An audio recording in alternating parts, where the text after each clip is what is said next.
સુરતીઓ હાલ ટ્રાફિકના નિયમોનું પાલન કરી રહ્યા છે, ત્યારે ગૃહ રાજ્યમંત્રીએ કંટ્રોલ રૂમની મુલાકાત લીધી હતી અને સિગ્નલના સમયમાં ફેરફારનો નિર્ણય કર્યા બાદ કહ્યું હતું કે 100 વાર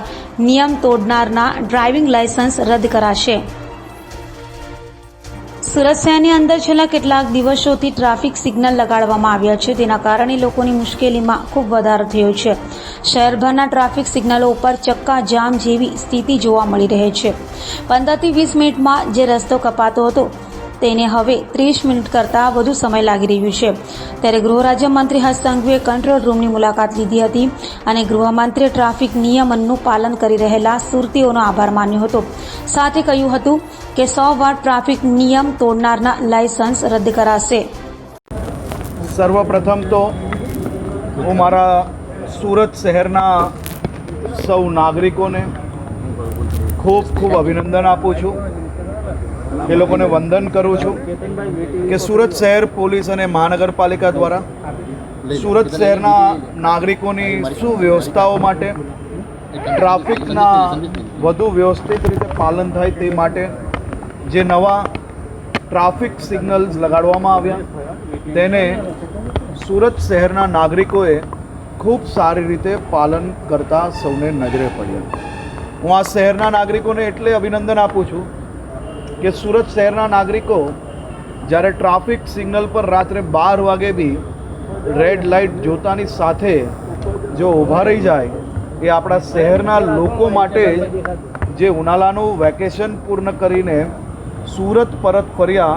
તેવા લોકોને અચાનક આ સિગ્નલ જ્યારે દેખાય અને લોકો ઊભા દેખાયા તો એ લોકો માટે બી આ એક નવા દ્રશ્ય હતા.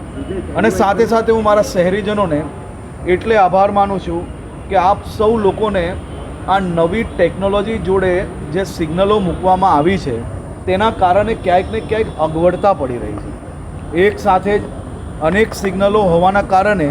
સિગ્નલ પર ઊભા રહેવાથી આપ સૌ લોકોનો જે સમય બી વધારે લાગી રહ્યો છે, તે માટે એ બધી જ વ્યવસ્થાઓ માટે આજે એક બેઠકનું આયોજન કરવામાં આવ્યું હતું અને આ બેઠકમાં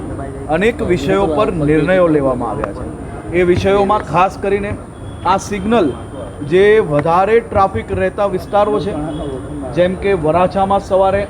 ખૂબ મોટી સંખ્યામાં રત્ન કલાકારો આવતા હોય છે, બપોરે પાછા ભોજન માટે જતા હોય છે, તો વરાછા વિસ્તારની અંદર આખા દિવસમાં એ સિગ્નલને ટીમ સુરત દ્વારા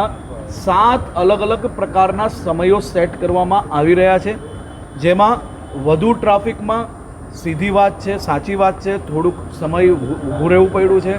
અને દિવસે ને દિવસે આપણે વ્યવસ્થાઓને સુધારીને વધારે સમય લોકોએ ના ઊભું રહેવું પડે તે માટેનો પ્રયાસ બી કરી રહ્યા છે. વરાછાની અંદર 7 ઝોન છે. એ જ રીતે શહેરના અલગ અલગ રોડો પર વેસુ વિસ્તાર છે, સ્કૂલો અચાનક ચાલુ થઈ, 1000થી વધારે વેનો અને બસો જો અવર જવર કરતી હોય તો વહેલી સવારે ત્યાં સ્કૂલના ટાઈમે શું ટાઈમિંગ હોવો જોઈએ, સિગ્નલ કેટલું બંધ રહેવું જોઈએ, કેટલું ખુલવું જોઈએ, સ્કૂલથી પરત ફરતા લોકો માટે કયો ટાઈમ હોવો જોઈએ, અનુવ્રત દ્વારથી ટેક્સટાઇલ માર્કેટ સુધી, મજુરા ગેટથી ટેક્સટાઇલ માર્કેટ સુધી, આપણો આ કેનલ રોડ છે ત્યાંથી ટેક્સટાઇલ માર્કેટ સુધી, આ બધા જ વિસ્તારોની ટ્રાફિકની જે પ્રકારનો લોડ છે અને એની સામે એને કયા પ્રકારે અને કયા સમયે કેટલું વખત બંધ રાખવું, કેટલો ખોલવો, એની અનેક સિગ્નલો પર મેન્યુઅલ સિગ્નલ કરીને બી સમયનું સર્વે કરીને આવનારા 3 દિવસની અંદર આ બધા જ સર્વે થયા પછી સર્વેના આધારિત આપણે સિગ્નલના સમયની અંદર થોડોક બદલાવ આપણે લાવશો અને ધીરે ધીરે આપણે સૌ સુરતીઓ સાથે મળીને, મારે આપ સૌને જણાવવું છે, મેં એક સર્વે કરવાનું જણાવેલું હતું અને શહેર પોલીસ અને મહાનગરપાલિકાને એટલે હું અભિનંદન આપું છું. આપ સૌ લોકોનો સમય જરૂરથી બગડ્યો હશે, સમય આપણે ક્યાંક ને ક્યાંક રાહ બી જોવી પડી હશે, પરંતુ આપણી આ નવી વ્યવસ્થાના કારણે ગયા વર્ષે આ મહિનામાં, આ વર્ષે